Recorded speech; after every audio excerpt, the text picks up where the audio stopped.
Hello friends, welcome to CloudFriends YouTube channel. Today, we'll learn how to get records from Salesforce using Azure Logic App. The first step in any integration or ETL process is to fetch data or extract it.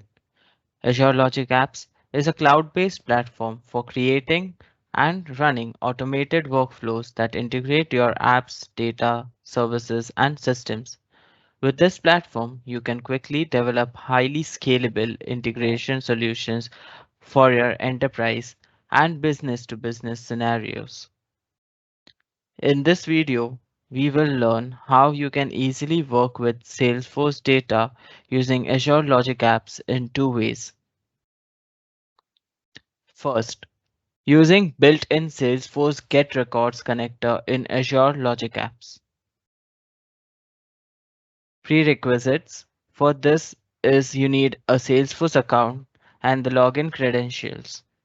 So let's see how we can do this. For the demonstration purpose, let us create an HTTP triggered logic app. So first I'll add and when an HTTP request is received block. Below it, let's add a Salesforce block to get records.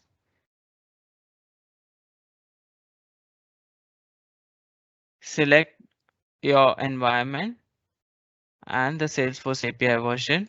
Click on sign in. You'll be redirected to the login page.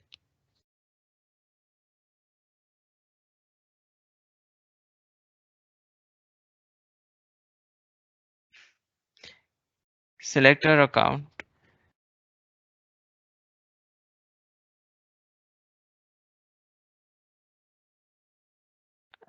Allow access to Azure Logic Apps and the connection will be created in a minute. Yeah.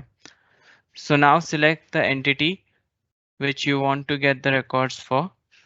I'm selecting accounts here. Here we have different parameters from which you can choose. These are the list.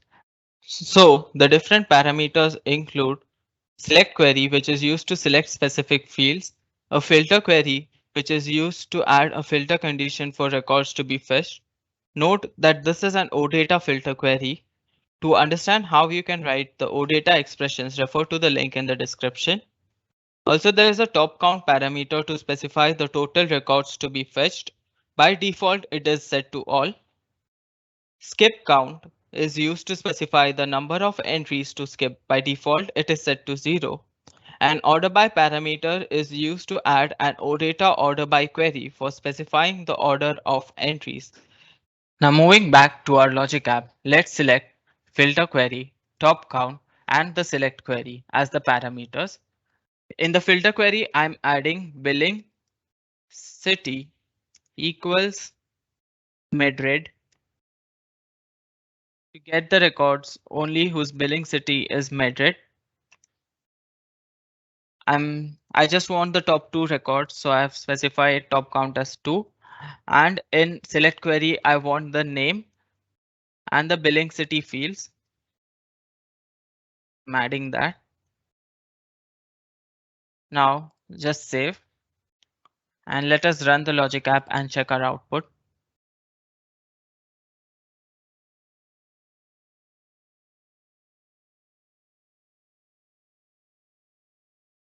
So we can see that the logic app has run successfully, and in the output we have 2 records. We can also verify this from the SOQL in the workbench. So over here I have select name and billing city from account, where billing city is Madrid and limit is 2. So hitting the query, and here I've got 2 records which are similar to the ones in my query results. Moving on to the second method, which is using SOQL in Azure Logic Apps. SOQL stands for Salesforce Object Query Language. You can use SOQL to read information stored in your organization's database. Syntactically, it is similar to SQL, that is a structured query language. Working with Salesforce connectors can be a bit tricky, as you have to convert your SOQL into a set of built-in parameters provided by Salesforce Get Records connector, as we had seen in the previous method. The prerequisite to move with this method is you'll require an Azure Function app or any other way to fetch Salesforce Access Token. Also, you'll require an endpoint. So how can you get the endpoint? You'll have the base URL of the Salesforce. You have to append the SQL query towards the end of the base URL in an URL encoded form. So you can use an online URL encoder decoder for this purpose. I'll provide the link for this in the description. Now append the base URL and the URL encoded SQL query to form your endpoint.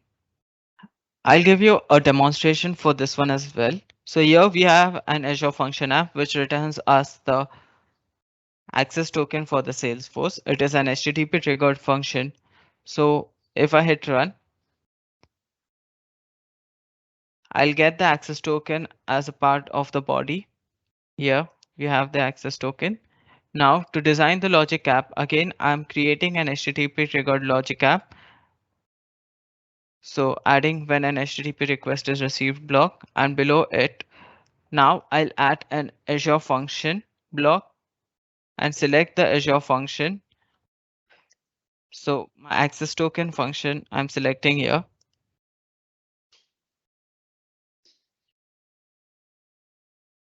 In the next step, I'll add an HTTP block, selecting get. Over here, you have to enter the endpoint. So I'm entering this endpoint.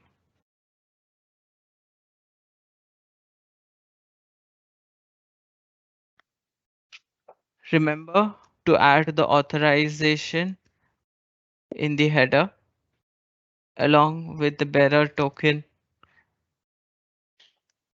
Clicking on see more and adding the body, which is the access token. So I'll save this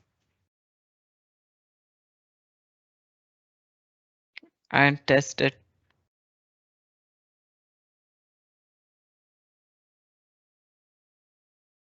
The results must be same as the one in the earlier method.